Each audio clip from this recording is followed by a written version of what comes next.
తీసుకురావాల్సిందిగా సభానాయకుడిని మరియు ఇతర పార్టీల నాయకులను కోరుతున్నాను.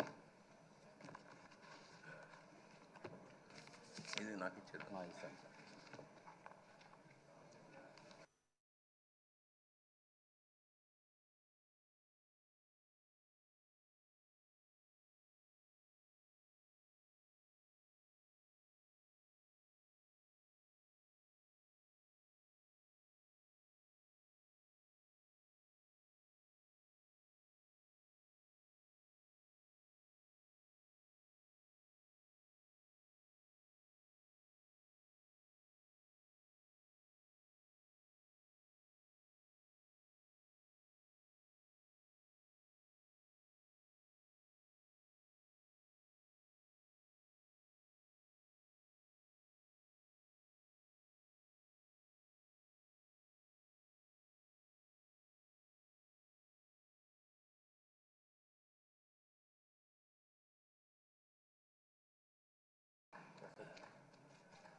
అధ్యక్ష,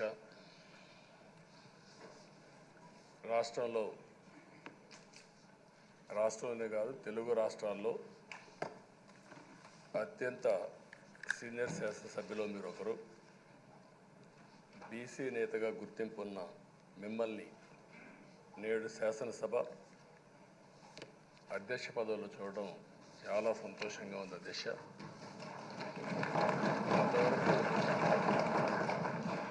మిమ్మల్ని సభలో ఇక్కడ చూసాం, ఈరోజు అధ్యక్ష స్థానంలో చూస్తున్నాం. చాలా ఆనందంతో చాలా గర్వపడుతున్నాం. అందరి ఆమోదంతో 16వ శాసనసభకు స్పీకర్గా ఏకగ్రీవంగా ఎన్నికైన మీకు నా హృదయపూర్వక అభినందనలు, శుభాకాంక్షలు. ఈరోజు ఇక్కడ చాలామంది కొత్త శాసనసభ్యులు వచ్చారు. ఒకసారి అయ్యన్న పాత్రుడు గారి జీవితాన్ని కూడా ఆలోచించుకోవాల్సిన, మీరందరూ తెలుసుకోవాల్సిన అవసరం ఉంది. మనందరి మాదిరిగానే ఆయన కూడా ఒక హంబుల్ కుటుంబంలో 1957 సెప్టెంబర్ 4వ తారీఖున ఉత్తరాంధ్రలో నర్సీపట్నంలో జన్మించారు.